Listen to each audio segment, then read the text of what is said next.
Absolutely. And Alan, like I said, I mean, it's always an open invitation to schedule some additional trainings. Now, of course, we covered maybe about 5% of what the software is actually capable of, but without that 5%, you're not going to understand the other 95. Okay, so we need to lay that foundation, what we did today, and if you guys are interested in learning some of that extended functionality, well, you're going to have my contact information so we can always set something additional up. Okay.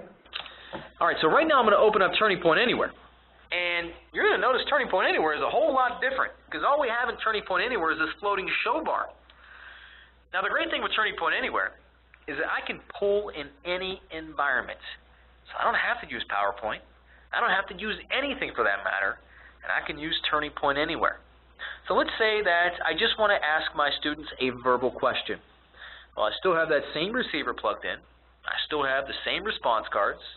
Just by clicking on this tab to the far left-hand side, which is Start/Stop Polling, I have opened the polling on whatever my verbal question might have been. So maybe my verbal question was, who's going to win the Sugar Bowl, 1 for Ohio State or 2 for Arkansas? So right now all my students are responding to the question I just asked. And the same button that I just used to open the polling, I'm now going to click to shut it down, and you can see that I automatically see the results here. Okay, so I get immediate feedback in any environment. That was Arkansas. Go ahead, Alan. But that was Arkansas, right? Oh, no, that was Ohio State, Alan, I'm sorry.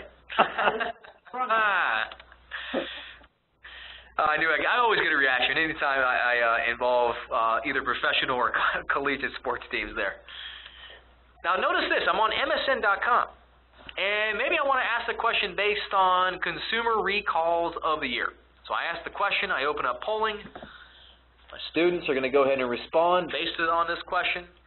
Shut down the polling, and I automatically see the results right over top. Now, how are you getting that answer? That's my question. You're just given a choice of 1 or 2? Yeah, so I may say, so what do you guys think on this consumer recall of the year? So what is your opinion? Is the consumer recall of the year number 1 for eggs or number 2 the Toyota brakes? And then I would open up the polling, they would respond, and I'd shut it down. I could see, 100% of my class thinks it's the egg recall. Okay, so it's only a 2-question poll. Well, it doesn't have to be. But I only have 2 response cards with me, that's why. I could give them 10 options, so let me do something different here.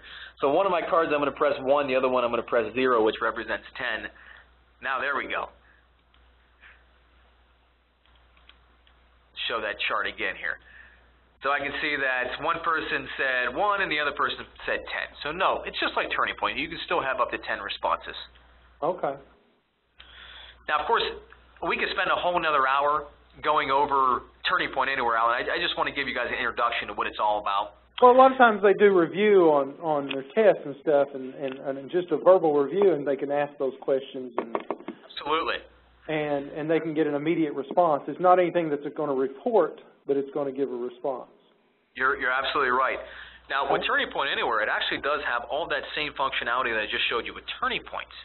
So I could go down here to Tools, go to Reports, and in the middle here, check this thing. I want you guys to see this real quick. I got a results by question with screenshot. So it'll show me exactly what was on the screen at the time I shut down polling. So I know with question 2, I asked about this consumer recall. And coming back in here, I can see, it looks like 100% said eggs, and maybe I could see that 2 days later. So I still have all that reporting functionality. I can still even do participant list to track those individual results and how each individual student was answering.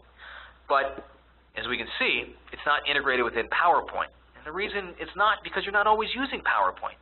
This gives you the luxury and the versatility to have a polling application that's used in any environment, not just PowerPoint.